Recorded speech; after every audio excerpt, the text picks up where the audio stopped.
আমার স্বামী বিদেশে যাওয়ার পর থেকে আমার ছোট দেবর বাড়ির সব কাজের দায়িত্ব নিয়েছে। বাড়ির ছোটখাটো কাজ, যেমন মেশিন ঠিক করা, বিদ্যুতের কাজ, সবই ওর উপর। একদিন আমার সেলাই মেশিনে কাপড় আটকে গেল। নিজেই চেষ্টা করলাম ঠিক করতে, কিন্তু কিছুতেই ঠিক হচ্ছিল না।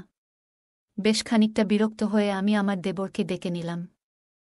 সে এসে মেশিনটা দেখল, বলল, ভাবি, আপনার মেশিনে তো মরচে পড়েছে, পুরোটা খুলে আবার ঠিক করতে হবে। আমি প্রযুক্তির ব্যাপারে বিশেষ কিছু জানি না, তাই বললাম, যা করার তাড়াতাড়ি করো। আমার অনেক কাজ আছে, শুধু এটুকুই বললাম, যা করতে হবে করে নাও। সে কিছু সময়ের জন্য বাইরে চলে গেল, হয়তো কোনো সরঞ্জাম বা অন্য কিছু আনতে। কিছুক্ষণ পরে সে ফিরে এলো এবং বলল, চলুন ভাবি। তার মুখে সামান্য হাসি ছিল, কিন্তু তার চোখে একটা অদ্ভুত ঝিলিক দেখলাম, যা আমার ঠিক বোঝা গেল না। এই কথা শুনে আমি একটু বিভ্রান্ত হয়ে গেলাম, কারণ সে আমাকে তার ঘরে নিয়ে যেতে চাইল। আমি যখন তার ঘরে গেলাম তখন দেবর। আমার নাম পূজা, আমার বয়স 28 বছর। আমি দেখতে অনেক সুন্দর ছিলাম, গায়ের রং ছিল ফর্সা। আমার স্বামী বিদেশে যাওয়ার পর আমার দেবর সব সময় আমার সাথেই থাকত। দিন দিন তার ব্যবহার অনেকটা পরিবর্তন হতে থাকে। একদিন সে আমাকে এমন কিছু বলল, যা শুনে আমি তো অবাক হয়ে গেলাম। বন্ধুরা, আজকের গল্পটা অনেক বেশি স্পেশাল। আশা করছি তোমাদের ভালো লাগবে। গল্পগুলো ভালো লাগলে ভিডিওটি লাইক, শেয়ার এবং চ্যানেলটি সাবস্ক্রাইব করো প্লিজ। বিয়ের পর থেকেই সংসারে টানাপোড়েন ও প্রতিদিনের খরচের বোঝা ধীরে ধীরে আমার উপর পড়তে শুরু করল। বাড়ির অবস্থাও এমন ছিল না যে কোনো সাহায্য ছাড়া চলতে পারব। বাধ্য হয়ে একদিন নিজেকে বললাম, কিছু একটা করতে হবে। যদিও আমি পড়াশোনায় তেমন কিছু জানি না, কোথাও চাকরি পাওয়া সম্ভব ছিল না, তাই ভাবলাম মহল্লার মহিলাদের কাপড় সেলাই করা শুরু করব। পুরনো সেলাই মেশিনটা, যা বিয়েতে পাওয়া দান উপহার হিসেবে এক কোণায় পড়েছিল, তা পরিষ্কার করতে লাগলাম। এরপর পাড়ায় জানিয়ে দিলাম, যাদের কাপড় সেলাই করতে হবে তারা আমার সাথে যোগাযোগ করতে পারে। ধীরে ধীরে খবর ছড়াতে লাগল, আর কিছু দিনের মধ্যেই বেশ কয়েকটি অর্ডার আসা শুরু হলো। পাড়ার মহিলারা তাদের সালোয়ার, ওড়না, ব্লাউজ সেলাই করাতে আমার কাছে আসতে লাগল। কাজটা ভালোভাবে করতে শিখে গেলাম, আর এই সেলাইয়ের মাধ্যমেই সংসারের খরচ চালাতে শুরু করলাম। সেলাই করতে করতে প্রায় আমার বাড়িতে মহিলারা ভিড় করত। কারো মাপ নেওয়া, কারো ফিটিং ঠিক করা, কেউ আবার পুরনো কাপড় নতুন ফ্যাশনে সেলাই করাতে চাইত, আর কেউ কেউ শুধুই মন খুলে গল্প করতে আসত। ধীরে ধীরে এই সেলাইয়ের কাজের সঙ্গে তাদের সঙ্গেও এক ধরনের সম্পর্ক গড়ে উঠল। তারা আমাকে তাদের মনের কথা বলত, সমস্যার কথা শেয়ার করত। এতে আমিও এক ধরনের সান্ত্বনা পেতাম, একটা উদ্দেশ্য খুঁজে পেলাম দিনভর ব্যস্ত থাকার, নিজের কষ্ট ভুলে থাকার। সেলাইয়ের কাজ বাড়তে লাগল। এক মহিলা কাপড় দিতে আসলে আরেকজন নিতে চলে আসত। আমার নিজের সন্তান ছিল না, তাই এই কাজের জন্য বাড়িটা সবসময় মহিলাদের হাসিতে ভরে থাকত। ওদের হাসিঠাট্টা আর গল্পে আমার বাড়িতে যেন নতুন করে জীবনের প্রাণচাঞ্চল্য ফিরে এলো। কাজের সাথে সামান্য আয়ও হচ্ছিল, যা আমার জন্য এক প্রকার স্বস্তি নিয়ে এলো। কিছু মাসের মধ্যেই আমার সেলাইয়ের দক্ষতার কথা আশেপাশের এলাকাতেও ছড়িয়ে পড়ল। এবার দূরের মহল্লা থেকেও মহিলারা তাদের কাপড় সেলাই করাতে আসতে লাগল। কাজের চাপ এতটাই বেড়ে গেল যে একা সামলানো মুশকিল হয়ে পড়ল। প্রতিদিন ঘণ্টার পর ঘণ্টা মেশিনের সামনে বসে কাজ করতে করতে কাঁধ ব্যথা করতে শুরু করল। এমনকি আঙুলগুলোতেও ব্যথায় ফুলে যেত। শেষে পাড়ার কয়েকজন মেয়েকে সাহায্যের জন্য ডেকে নিলাম, যারা সেলাই শিখতে আগ্রহী বা কিছু আয় করতে চায়। আমি বললাম তারা যেন নিজেদের সেলাই মেশিন নিয়ে এসে আমার সাথে কাজ করে। এর বিনিময়ে তারা সেলাই শিখবে এবং সামান্য পারিশ্রমিকও পাবে। কেউ কেউ সেলাই মেশিন প্রথমবার ধরেছিল। ধৈর্য ধরে তাদের কাপড় ঠিক করে বসানো, সুতো লাগানো এবং সোজা সেলাইয়ের কৌশল শেখাতাম। তাদের আশায় আমার কাজ অনেক হালকা হয়ে গেল। এখন বাড়িটা আরও প্রাণবন্ত লাগত। ওরা হাসত, গল্প করত, আর মাঝে মাঝে আমার সাহায্যে নতুন কিছু ডিজাইন শিখত। তাদের সাথে আত্মীয়তার মতো একটা সম্পর্ক গড়ে উঠেছিল। আমি তাদের সেলাই মেশিন চালানো শেখাচ্ছিলাম, আর ধীরে ধীরে কাজও দিতে শুরু করলাম। তবে নতুন বলে প্রায় ভুল করত, কখনো মেশিনে কাপড় আটকে যেত, কখনো সুতোর গিঁট ছিঁড়ে যেত বা আঙুল ফুটত। প্রতিদিনই মেশিনের সমস্যা হতো, আর ঠিক করাতে আমার অনেকটা সময় চলে যেত। একদিন তাদের মধ্যে এক মেয়ের মেশিন আবার নষ্ট হয়ে গেল। কাপড় মেশিনে আটকে গেল। আমি নিজে থেকে চেষ্টা করলাম ওর মেশিনটা ঠিক করতে, কিন্তু সফল হলাম না। বাধ্য হয়ে আমি তাকে বললাম, আজ তুমি মেশিনটা ঠিক করিয়ে নিয়ে এসো, আজ আর কাজ করতে হবে না। মেয়েটি চলে যেতে প্রস্তুত হচ্ছিল। তখনই আমার দেবর বাড়িতে দুপুরের খাবারের জন্য এলো। আমি রান্নাঘরে গিয়ে তার জন্য খাবার গরম করতে লাগলাম। জানালা দিয়ে তাকিয়ে দেখি আমার দেবর সেই মেয়েটির সঙ্গে কিছু কথা বলছে। আমার দেবর মেয়েটিকে জিজ্ঞাসা করল, তুমি এত তাড়াতাড়ি ছুটি নিয়ে বাড়ি যাচ্ছ কেন? মেয়েটি বলল, আমার সেলাই মেশিনে কাপড় আটকে গিয়েছে, তাই মেশিন নষ্ট হয়ে গেছে। ভাবি নিজেই ছুটি দিয়েছেন, কাল বাইরে থেকে ঠিক করিয়ে তারপরই কাজে আসব। মেয়েটির কথা শুনে আমার দেবর বলল, আরে বাইরে গিয়ে ঠিক করানোর কি দরকার, যখন বাড়িতেই লোক আছে। দেবরের কথা শুনে মেয়েটি থেমে গেল। সে বলল, তুমি যদি মেশিনটা ঠিক করে দাও তাহলে খুবই উপকার হবে, না হলে আমাকে বাবাকে বলেই বড় বাজারে পাঠাতে হবে, আর বাবাকে সাইকেলে মেশিন নিয়ে যেতে অনেক কষ্ট হবে। মেয়েটির কথা শুনে আমার দেবর মেশিনটা পরীক্ষা করতে লাগল। বলল, তোমার মেশিনে তো মরচে ধরে গেছে, এটা পুরোপুরি আটকে গেছে, ভালোভাবে খুলে ঠিক করতে হবে। মেয়েটি অবাক হয়ে বলল, তাহলে তুমি ঠিক করতে পারবে না? দেবর হেসে বলল, না না, আমি এই কাজ ভালোই জানি। মেয়েটি খুশি হয়ে পাশে বসে পড়ল এবং বলল, আমার একটা সেলাইয়ের কাজ করতে হবে, তাড়াতাড়ি করে দাও প্লিজ। দেবর তখন বলল, মেশিনটা আমার ঘরে নিয়ে এসো, আমি ওখানেই ঠিক করব। মেয়েটি একটু দ্বিধায় পড়ে গেল। তখন দেবর বলল, আমার সব সরঞ্জাম ঘরেই আছে, তাই মেশিন ঠিকঠাক করার জন্য ওখানে নিয়ে যেতে হবে। দেবর বলল, আমি ঘরেই ঠিক করে দিচ্ছি। মেয়েটি মেশিন নিয়ে তার ঘরে গেল।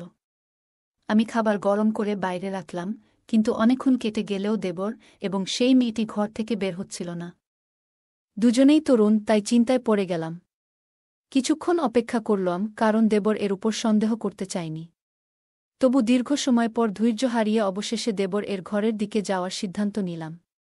ঠিক তখনই মেয়েটি সেলাই মেশিন নিয়ে বাইরে বেরিয়ে এসে বলল, ভাবি, মেশিন ঠিক হয়ে গেছে। ওর কথা শুনে আমারও স্বস্তি হল এবং আমরা নিজেদের কাজে ফিরে গেলাম। কিন্তু আমি মনে মনে ভাবছিলাম দেবর এতক্ষণ ঘরে কি করছিল। কিছুক্ষণ পরে দেবরও ঘর থেকে বেরিয়ে এসে বিছানায় বসে খাবার খেতে লাগল। পাশের বাড়ির বিয়ের জন্য প্রচুর কাপড় সেলাইয়ের অর্ডার পেয়েছিলাম, আর সময় খুব কম ছিল বলে কিছুটা দুশ্চিন্তায় ছিলাম। কিন্তু দেবর দ্রুত মেজেটির মেশিন ঠিক করে দেওয়ায় কাজ সহজ হয়ে গেল। খাওয়া শেষ করে দেবর মজা করে বলল, যার মেশিন নষ্ট হবে আমি আছি। আমি হেসে উঠলাম। এই সেলাই কাজ থেকে এখন বেশ ভালো আয় হচ্ছিল, তাই মনও বেশ ভালো ছিল। বিয়ের 9 বছর কেটে গেছে, আর স্বামী বিয়ের কিছুদিন পরই বিদেশে কাজের জন্য চলে গিয়েছিল। প্রায় 3 বছর ধরে সে দুবাইতে আছে। 6 মাস বা বছরে একবার ফিরত, ছুটি পেলেই স্বামী বাড়িতে আসত, সপ্তাহখানেক থেকে আবার দুবাই ফিরে যেত। বাড়িতে শ্বশুর শাশুড়ি আর এক দেবর ছিল। শ্বশুর শাশুড়ি ছিলেন বয়স্ক এবং প্রায় অসুস্থ থাকতেন, দিনের বেশিরভাগ সময় নিজেদের ঘরেই থাকতেন। দেবর খুবই ভালো ছেলে ছিল, বয়স মাত্র 20 হলেও সে নিজেই একটি দোকান খুলেছিল, যেখানে মেশিন মেরামতের কাজ করত। আমি ওকে বলতাম, তুমি এখনও ছোট, পড়াশোনা করাটাই দরকার, কিন্তু সে বলত, ভাবি, সংসার তো চলাতে হবে, কতদিন আর সব দায়িত্ব ভাইজের উপর ফেলে রাখা যাবে? ভাই বিদেশে আছে, বাড়িটাও ভাড়ার, মা বাবা অসুস্থ, তাই আমাকে কাজ করতেই হবে। সাধারণত দেবর দিনের বেশিরভাগ সময় দোকানেই থাকত, তবে মাঝে মধ্যে বাড়িতেও আসত, আর আমি নিশ্চিন্তে থাকতাম। দেবর বাড়িতে এলেই এখানে ওখানে ছোটখাটো কাজগুলো করে দিত। আমার সাথে বসে অনেক গল্প করত। মেয়েরা যেসব মেশিন নিয়ে আসত তা প্রায়ই নষ্ট হয়ে যেত, আর আমি দেবরকে বললেই সে দ্রুত ঠিক করে দিত। একদিন আমি সেলাই করছিলাম, আবারও সেই মেয়েটির মেশিন নষ্ট হয়ে গেল। এতে আমার রাগ উঠে গেল। বললাম, তুমি এত বড় হলে, কতদিন ধরে তোমার সেলাই শেখাচ্ছি, অথচ এখনও কিছুই শিখতে পারনি। আমার রাগ দেখে মেয়েটি কেঁদে ফেলল। আমি ওকে বললাম, তোমার মেশিন নিয়ে যাও এবং বাড়ি যাও। কিন্তু ঠিক সেই সময় আমার দেবর বাড়িতে এলো, আর মেয়েটিকে কাঁদতে দেখে বলল, ভাবি, ও কাঁদছে কেন? দেবর আশেপাশের সব মেয়েদের চিনত, তাই ওদের ব্যাপারে খোঁজ খবর নিত। আমি বিরক্ত হয়ে বললাম, এই মেয়েটি আমাকে খুবই বিরক্ত করছে, মনে হচ্ছে ওকে কাজ থেকে বাদ দিয়ে দিই। ইচ্ছে করেই মেশিন নষ্ট করে ফেলে। আমার কথা শুনে দেবর হেসে ফেলল। আমি রাগের মধ্যে ছিলাম, তাই ওকে একটু বকাও দিলাম। দেবর বলল, ভাবি, এর কোনো দোষ নেই, আজকালকার মেশিনগুলোই এমন সহজে খারাপ হয়ে যায়। পুরনো দিনের মেশিন কিনলে তার অনেক বছর পর্যন্ত কোনো সমস্যা হতো না। এখন তো সবকিছুই লোকাল মানের। দেবরের কথা শুনে আমি ওর দিকে তাকালাম। সে তখন পকেট থেকে মোবাইল বের করে বলল, ভাবি, দাদার কল এসেছে, আপনি কথা বলবেন? আপনার রাগও মিটে যাবে। স্বামীর কথা শুনে আমি হেসে ফেললাম। দেবর খুবই দুষ্ট ছিল, মাঝে মাঝেই আমাকে মজা করত। আসলে কয়েকদিন ধরে আমার স্বামীর সাথে কথাই হয়নি। হয়তো কাজের জন্য ব্যস্ত ছিল। প্রায় প্রতিদিনই দেবরকে বলতাম, দাদার সাথে একটা কল লাগিয়ে দাও, কিন্তু সে প্রতিবারই বলত, ভাবি, আজ মোবাইলে টাকা নেই, কাল কথা বলিয়ে দেব। তবে বেশ কিছুদিন পার হয়ে গেলেও সে কলটা করে দেয়নি। হয়তো সত্যিই ওর মোবাইলে টাকা ছিল না। কিন্তু আজ দেবর আমাকে মোবাইলটা ধরিয়ে দিতেই সবকিছু ভুলে গেলাম। মোবাইল হাতে নিয়ে নিজের ঘরে গিয়ে স্বামীর সঙ্গে কথা বলতে শুরু করলাম। বহুদিন ধরেই কথা হচ্ছিল না, তাই অনেক প্রয়োজনীয় কথা বলার ছিল। প্রায় 15 মিনিট পর কথা শেষ করে যখন কল কাটতে যাচ্ছিলাম, তখন স্বামী বললেন, মা বাবার সাথেও একটু কথা বলিয়ে দাও। আমি মোবাইলটি নিয়ে শ্বশুর শাশুড়ির ঘরে গিয়ে আমার স্বামীর সঙ্গে কথা বলালাম। তারা বেশ খুশি হলেন। সেখান থেকে বেরিয়ে এসে দেখলাম দেবর বাইরে নেই। এক মেয়ে বলল, ও এখনও তানিয়ার মেশিন ঠিক করছে, আর ওর ঘরের দিকে ইশারা করল। আমি কিছুটা অবাক হলাম, কারণ এতক্ষণ ধরে ওরা ঘরের ভেতরেই ছিল। ঠিক তখন মনে পড়ল, আমি এখনও দেবর এর জন্য খাবার গরম করিনি। নিজের মাথায় হাত ঠেকালাম। স্বামীর সঙ্গে কথা বলার ফাঁকে দেবর এর খাবার দেওয়ার কথাই ভুলে গিয়েছিলাম। দেবর যখন বাইরে এলো, তখন আমি বললাম, তুমি বসো, আমি তোমার জন্য খাবার গরম করে আনি। কিন্তু দেবর বলল, না ভাবি, আমার পেট ভরে গেছে, আজ খাবো না। হেসে সে বাইরে চলে গেল, আর আমি একটু অবাক হয়ে মেশিনের পাশে বসে ভাবতে লাগলাম, আসলে ও কোথায় গিয়ে পেট ভরালো। সেদিন আমি কাজের মাঝে হঠাৎ এক পাশে দেখলাম আমার তানিয়া কিছু মেয়ের সাথে ধীরে ধীরে কথা বলছে। তার মুখে এক ধরনের আনন্দ ঝলকাচ্ছিল, যেন সে আনন্দে মেতে আছে। তার মুখে এক অদ্ভুত লালচে আভা ফুটে উঠেছিল, যা দেখে আমার মধ্যে হালকা অভিমান তৈরি হল। আমি এগিয়ে গিয়ে প্রশ্ন করলাম, তানিয়া, তোমার মেশিন ঠিক হয়ে গেছে? সে তাড়াতাড়ি মাথা নাড়ল। আমি তাকে বললাম, তাহলে এবার কাজটা ঠিকঠাক করো। আমার কথা শুনে সবাই নিজেদের কাজে মন দিল। কাজ করতে করতে আমি আমার স্বামীর কথা ভাবতে লাগলাম। বহুদিন ধরে আমি চাইছিলাম সে যেন কিছুদিন বাড়িতে থাকে। আমার মন খুব চেয়েছিল তাকে বাড়িতে দেখতে, কিন্তু সে বলত, যদি বাড়িতে আসি তাহলে বেশ কিছু খরচ হবে, তাই কিছুদিন না আসাই ভালো। আমি জানতাম সে আমাদের ভবিষ্যতের জন্য প্রতিটি টাকার হিসাব করছে, যাতে আমাদের ভবিষ্যৎ আরও ভালো হয়। কিন্তু তবু তার দূরত্ব আমাকে কষ্ট দিচ্ছিল। মনে মনে ভাবতাম, সে যদি প্রতিদিন বাড়ি ফিরত, আমার সাথে থাকত, তাহলে কেমন হতো। আমি চাইতাম সে বাড়ি ফিরুক, হয়তো কম আয় হবে, কিন্তু সে পাশে থাকলে সবকিছু সহজ হতো। তাই আমি চুপচাপ সেলাইয়ের কাজে মন দিতাম। সেলাই করার মাধ্যমে কিছু আয় করতে পারছিলাম, যা ঘরের খরচের কিছুটা সাপেক্ষে সহায়ক হতো। আমি যা উপার্জন করতাম তা শাশুড়ির হাতে তুলে দিতাম, এতে সবার মুখে হাসি ফুটে উঠত, আর আমার সময়টাও ভালো কেটে যেত। সেলাইয়ের কাজে নিয়োজিত মেয়েদের মেশিনগুলো প্রায়শই নষ্ট হয়ে যাচ্ছিল। অনেকবার বুঝিয়ে বলেছিলাম, মেশিনগুলো ঠিকভাবে চালানো শিখতে হবে। কিন্তু প্রতিদিনই কারো না কারো মেশিনে কোনো না কোনো সমস্যা দেখা দিত। ভাবছিলাম, যদি মেশিন ঠিক করার কাজটাও শিখতে পারতাম তাহলে কেমন হতো। কিন্তু আমি তেমন শিক্ষিত নই, তাই এ ধরনের কাজ শেখার সাহস পাইনি। এই মেশিনগুলো আগে আমার শাশুড়ি চালাতেন, তিনি আমাদের সংসারের খরচ মেটানোর জন্যই সেলাই করতেন। কিন্তু আমার বিয়ের পরপরই শাশুড়ি অসুস্থ হয়ে পড়লেন, আর তখনই আমার স্বামী বিদেশে চলে গেলেন। আমি তখন ভাবলাম, সেলাইয়ের কাজটি আমিই করব, এতে সংসারের জন্য কিছু টাকা আসবে। কিন্তু বুঝতে পারিনি যে এর সাথে কিছু বাড়তি সমস্যাও আসবে। সে দিনটাতে আমার খুব ভালো লাগছিল, কারণ সকালে আমার স্বামীর ফোন এসেছিল। স্বামীর খবর পেয়ে মনটা খুশিতে ভরে গিয়েছিল। তবে কাজের মধ্যে ঠিক তখনই আমাদের পাড়ার এক মহিলা এলেন। তিনি বললেন, আমার মেয়ের বিয়ে, আমি চাই তুমি বিয়ের জন্য প্রয়োজনীয় সব পোশাক সেলাই করে দাও। আমার হাতে তখন তেমন কাজ ছিল না, তাই তার কথা শুনে বেশ আনন্দ পেলাম। হাসিমুখে তাকে বললাম, আমার বেশ কয়েকজন মেয়ে আছে কাজ শেখার জন্য, আমরা একসঙ্গে কাজ করে সময় মতো সব পোশাক তৈরি করে দেব। তিনি আমাকে অনেক আশীর্বাদ দিয়ে চলে গেলেন, আর তার যাবার পর আমি সেলাই শেখার মেয়েদের সঙ্গে বসে কাজ ভাগাভাগি করলাম। সেদিন কাজের চাপ ছিল অনেক, আর সময় ছিল খুব কম। তাই আমি মেয়েদের বললাম, সবাই নিজের মেশিন ঠিকভাবে চালাবে। যদি কাজের মাঝে কারো মেশিন নষ্ট হয়, তবে তাকে এই কাজ থেকে বাদ দিতে হবে। আমার কথা শুনে এক মেয়ে মৃদু হেসে বলল, ভাবি, আজ আপনার ছোট দেবর আসবে না, আমরা তার মাধ্যমে আমাদের মেশিনগুলো ঠিক করিয়ে নেব। মেয়েটির মুখে চাপা হাসি ছিল, যার অর্থ আমি তখন পুরোপুরি বুঝতে পারিনি। আমি তখন কাপড়গুলো যাচাই করছিলাম, তাই বললাম, হ্যাঁ ঠিক আছে, দ্রুত মেশিনগুলো ঠিক করে নাও। এই কথায় সবাই যেন খুশি হয়ে উঠল। দুপুরে ছোট দেবর এলে মেয়েরা তার চারপাশে ঘিরে ধরল। সে বলল, আমি কি সব মেশিন ঠিক করার দায়িত্ব নিয়েছি? যাও, অন্য কারো কাছে নিয়ে যাও। তবু হাসতে হাসতে সে তাদের সাহায্য করতে লাগল। আমি এই দৃশ্য দেখে মৃদু হেসে ফেললাম, আর মেয়েরা একটু মন খারাপ করল। তারপর মেয়েরা মজার ছলে বলল, আমরা তো তোমার জন্যও কিছু করতে চাই, আমরা তো বিনিময়ে কিছু দিতে চাই। হাসতে হাসতে আমার ছোট দেবর বলল, আচ্ছা, তাহলে কিছু দিতেই হবে। তখন এক মেয়ে বলে উঠল, যেদিন তোমার বিয়ে হবে, আমরা তোমার বউয়ের জন্য সেরা পোশাকটি সেলাই করে দেব। তার কথা শুনে আমার দেবর হেসে বলল, তোমরা সবাই বেশ চালাক। প্রতিদিন কারো না কারো মেশিন ঠিক করি, আর শেষমেশ বিয়ের দিনে শুধু একটা পোশাক সেলাইয়ের প্রতিশ্রুতি।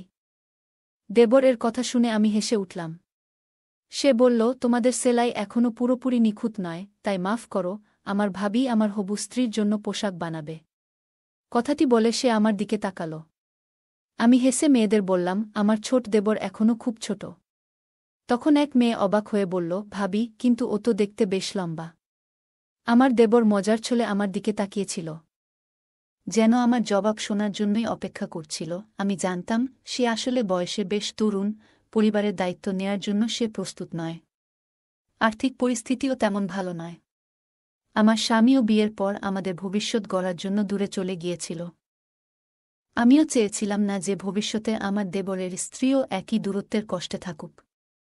তাই আমি বললাম, লম্বা হয়েছে বলে বিয়ে করতে হবে এমন কোনো কথা নেই। বিয়ের জন্য আরও অনেক প্রস্তুতির প্রয়োজন। ওর বিয়ে হতে এখনো কয়েক বছর বাকি। আমার কথা শুনে দেবর হেসে উঠল। এরপর আমি মেয়েদের দিকে ফিরে বললাম, চলো, এবার সবাই কাজে মন দাও। আমি দেবরের জন্য খাবার গরম করে নিয়ে আসি। এ কথা বলে আমি রান্নাঘরে গিয়ে তার জন্য খাবার গরম করতে লাগলাম। মেয়েরা নিজেদের কাজ নিয়ে আবার ব্যস্ত হয়ে গেল। আমি আমার দেওরের ঘরে যাচ্ছিলাম, কারণ জানি না কিভাবে, কিন্তু ও মেশিনগুলোতে এক ধরনের জাদু করত, আর সবকিছু ঠিকঠাক হয়ে যেত। সেদিনও সে মেয়েদের সেলাইয়ের মেশিনগুলো সারিয়ে দিয়ে নিজের কাজে চলে গেল। পরের দিন প্রচুর কাজ ছিল, তাই কাউকে কাজ থেকে সরতে দিলাম না। দেবরও সেদিন বাড়িতে আসেনি, আর কাজের চাপ এত বেশি ছিল যে আমিও ব্যস্ত ছিলাম। মনে মনে ভেবেছিলাম, কাজের ফাঁকে নিজের বাবা মার বাড়িতে কিছুদিন যাব। কতদিন যাব ভাবছি, কিন্তু হঠাৎ একটা বিপদ এলো। আমার মেশিনটি খারাপ হয়ে গেল, আর কাপড়ের বিশাল স্তূপ পড়ে রইল। আমি চাইছিলাম না যে এত দামি কাপড় মেয়েদের দিয়ে সেলাই করাই, কারণ তাদের কাজের মধ্যে এখনও সূক্ষ্মতা আসেনি। সকালে মেশিনটি একদম কাজ করছিল না। মেয়েরা আমার চিন্তিত মুখ দেখে বলল, ভাবি, আপনি চিন্তা করবেন না, আপনার দেবর আছে, সে তো আপনার মেশিন ঠিক করেই দেবে। এই কথা শুনে মেয়েরা নিজেদের মধ্যে ফিসফিস করে কথা বলতে লাগল, যা আমি ঠিক বুঝে উঠতে পারলাম না। কয়েকদিন ধরে লক্ষ্য করছিলাম, দেবর সারা দিন বাইরে থাকত, কিন্তু দুপুরে খাবার খেতে এলেই মেয়েরা যেন কোনো বাহানায় তার আশেপাশে ঘুরঘুর করত। সবার কাজ ছেড়ে যেন তার উপস্থিতিতে একটু আনন্দ খুঁজে পেত। এমন সময় আমি নিজেই উঠে দাঁড়ালাম কাজ দ্রুত শেষ করার জন্য। সেদিন কাজের চাপ এত বেশি ছিল যে মেয়েদের আচরণে খুব একটা খেয়াল করতে পারিনি। কিন্তু যখন থেকে আমার দেবর মেয়েদের মেশিনগুলো ঠিক করে দিতে শুরু করল, তখন থেকে তারা প্রায় প্রতিদিন কাজ শেষে কিছু না কিছু খাবার নিয়ে আসতে লাগল। শুরুতে ভাবতাম ওরা হয়তো আমার জন্যই এসব নিয়ে আসে, কিন্তু পরে বুঝতে পারলাম এসব খাবার আসলে আমার দেবর এর জন্যই আনা হচ্ছিল। বিষয়টা বুঝতে পেরে আমি ওদের একটু বকাও দিলাম। বললাম, আমার মেশিন খারাপ হয়েছে, অথচ তোমরা সবাই বসে আছো কেন? আমার কথা শুনে তারা চুপচাপ নিজেদের কাজে ফিরে গেল, আর আমি অপেক্ষা করতে লাগলাম দেবর কখন বাড়ি ফিরে আসবে। দুপুরেই তার বাড়ি ফেরার কথা, কিন্তু তখন পর্যন্ত ধৈর্য ধরে অপেক্ষা করতে লাগলাম। আমার কাছে কোনো মোবাইল ছিল না, আর আমি মোবাইল চালাতেও জানতাম না। তাই ফাঁকা সময়টা কাটানোর জন্য রান্নাঘরে গিয়ে কিছু সবজি কেটে বসেছিলাম। তখনই শুনতে পেলাম তানিয়া মৃদু স্বরে আরেক মেয়েকে বলছে, ভাবির বদলে যদি আমার মেশিনটাই আজ নষ্ট হতো। কথাটা শুনে আরেক মেয়ে চুপিসারে হাসি চেপে ফেলল, আর আমি তানিয়ার দিকে অবাক হয়ে তাকিয়ে রইলাম।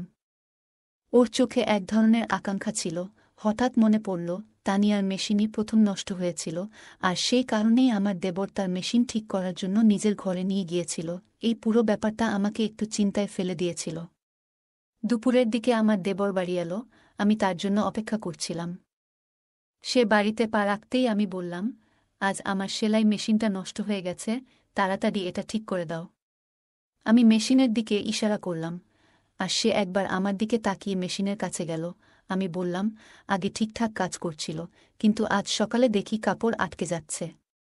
দেবর মেশিনটা চালিয়ে দেখে বলল, ভাবি, আপনার মেশিনে তো মরচে ধরেছে। পুরোটা খুলে আবার ঠিক করতে হবে। আমি প্রযুক্তির ব্যাপারে বিশেষ কিছু জানি না, তাই বললাম, যা করার তাড়াতাড়ি করো। আমার হাতে অনেক কাজ জমে আছে, দেরি হলে আর সেই পাড়ার মহিলা কাজ নিয়ে আসবেন না। আমার কথা শুনে দেবর আশ্বস্ত করে বলল, ভাবি, আপনি চিন্তা করবেন না, আমি আছি তো, আমি ঠিক করে দিচ্ছি। এটা বলেই দেবর মেশিনের বিভিন্ন অংশ খুলতে শুরু করল। কিছুক্ষণ পর সে বলল, ভাবি, এভাবে ঠিক হবে না, মেশিনটা আমার ঘরে নিয়ে যেতে হবে। তার কথা শুনে আমি একটু অবাক হলাম।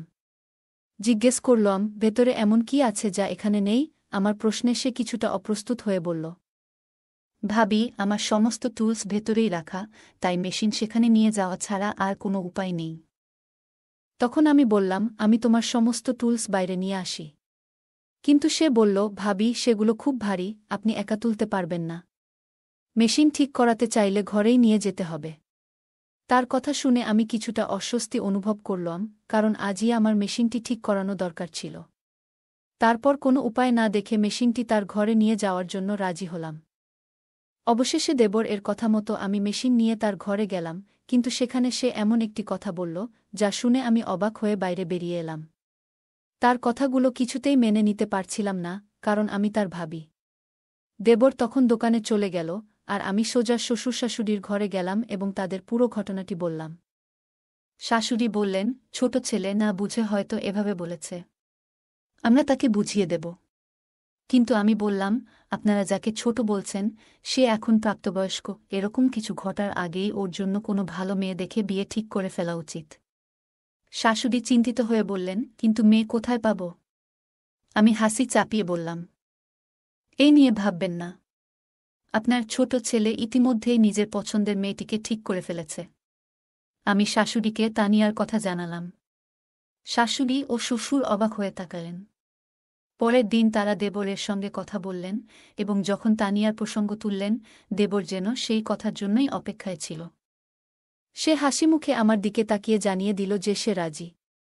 কিছুদিন পর আমি নিজেই তানিয়ার বাড়িতে গিয়ে তাদের সঙ্গে এ বিষয়ে কথা বললাম। তাদেরও আপত্তি ছিল না। কয়েক মাসের মধ্যেই আমার দেওরের বিয়ে সম্পন্ন হয়ে গেল। এই ঘটনায় বুঝেছিলাম, ছেলেরা যখন নিজেরা সিদ্ধান্ত নেয়া, তখন তাদের পথ দেখানোই ভালো। ছেলে বা মেয়ে যখন প্রাপ্তবয়স্ক হয়ে যায়, তখন তাদের বিয়েতে দেরি না করাই ভালো, না হলে নানা সমস্যা দেখা দিতে পারে। তানিয়া যখন আমাদের বাড়িতে বউ হয়ে এলো, তখন সে আমার সঙ্গে মিলে সেলাইয়ের কাজে হাত লাগাল। আমাদের বাড়ির আয়ও এতে দ্বিগুণ হল। গল্পের মূল চরিত্র পূজার জীবন নানা চ্যালেঞ্জে পূর্ণ। বিয়ের পর সংসারের আর্থিক অবস্থা খারাপ দেখে সে নিজে কিছু করার সিদ্ধান্ত নেয়া। এই গল্প আমাদের শেখায় যে আমাদের পরিস্থিতি উন্নতির জন্য সর্বদা পরিশ্রম করতে পিছিয়ে পড়া উচিত নয়। পূজা উচ্চশিক্ষা না থাকা সত্ত্বেও সেলাইয়ের মাধ্যমে সংসারের খরচ চালাতে শুরু করে, যা প্রমাণ করে যে সীমিত সম্পদেও পরিশ্রম আর ইচ্ছাশক্তি থাকলে নিজেকে প্রতিষ্ঠিত করা সম্ভব। পূজার জীবন নানা কঠিন পরিস্থিতির মধ্য দিয়ে গেছে। স্বামী বিদেশে কাজ করতে যাওয়ার পর সংসারের দায়িত্ব তার উপরই এসে পড়ে। তবু সে হার মানেনি এবং জীবনে একটি ইতিবাচক মনোভাব বজায় রেখেছিল। ধৈর্য এবং পরিস্থিতির সঙ্গে মানিয়ে চলার দক্ষতা খুবই গুরুত্বপূর্ণ, যা পূজা আমাদের শেখায়। সে আমাদের দেখায় যে কঠিন পরিস্থিতিতেও ইতিবাচক থেকে সমাধান খুঁজে বের করা যায়। সেলাইয়ের কাজ বাড়তে থাকলে পূজার মাথায় পাড়ার মেয়েদের সাহায্য নেওয়ার ভাবনা আসে। সে তাদের সেলাই শেখায় এবং আয়ের সুযোগ দেয়।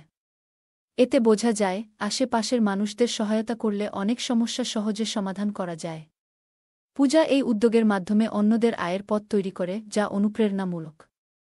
গল্পে পূজার দেবরও পরিবারের দায়িত্বশীল সদস্য, সে পড়াশোনার পরিবর্তে কাজকে প্রাধান্য দেয় সংসারের খরচে সাহায্য করতে। এতে বোঝা যায় সময় ও পরিস্থিতির প্রয়োজনে সঠিক সিদ্ধান্ত নেওয়া জরুরি। মানুষের জীবনে সঠিক অগ্রাধিকার নির্ধারণ গুরুত্বপূর্ণ। পূজা কাজের মেয়েদের প্রতি সংবেদনশীল ও দায়িত্বশীল ছিল, শুধু সেলাই শেখানো নয়, তাদের ছোটখাট সমস্যা বোঝারও চেষ্টা করত। তার এই গুণ শেখায় অন্যের অনুভূতি সম্মান করা, সঠিক মানবিক সম্পর্ক গড়তে সহায়ক। চ্যালেঞ্জ আসলেও পূজা আত্মসম্মান বজায় রেখে কাজ চালিয়ে গেছে এবং অন্যদের সহায়তা নিয়ে নিজেকে দুর্বল মনে করেনি। এটি বোঝায় আত্মসম্মান ও আস্থাই সাফল্যের মূল।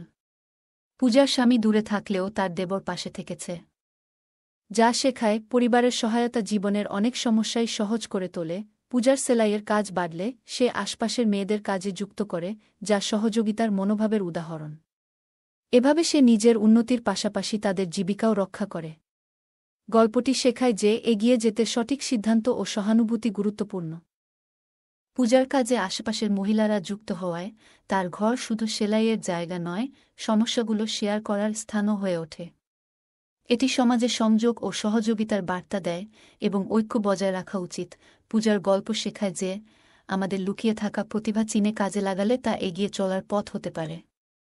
সে সেলাইকে আর্থিক বাধ্যবাধকতা থেকে সুযোগে রূপান্তরিত করেছে, যা চ্যালেঞ্জে সুযোগ খোঁজার প্রেরণা দেয়। এই গল্প থেকে শেখা যায় পরিশ্রম, ধৈর্য, সহযোগিতা, আত্মমর্যাদা এবং ইতিবাচকতার সাথে আমরা কঠিন পরিস্থিতি মোকাবিলা করতে পারি। সম্পর্কের গুরুত্ব ও সমাজের সংযোগ আমাদের সবার জন্য একটি ভালো জীবন গড়ে তুলতে সাহায্য করে। বন্ধুরা, যদি এই গল্পটি ভালো লেগে থাকে তাহলে দয়া করে ভিডিওটি লাইক করুন এবং আমাদের চ্যানেলটি সাবস্ক্রাইব করুন। পাশে থাকা বেল আইকনটি প্রেস করুন, যাতে করে আমরা যখনই নতুন ভিডিও আপলোড করি তার নোটিফিকেশন সবার আগে আপনার কাছে পৌঁছে যায়। ধন্যবাদ, দেখা হবে আমাদের পরবর্তী ভিডিওতে।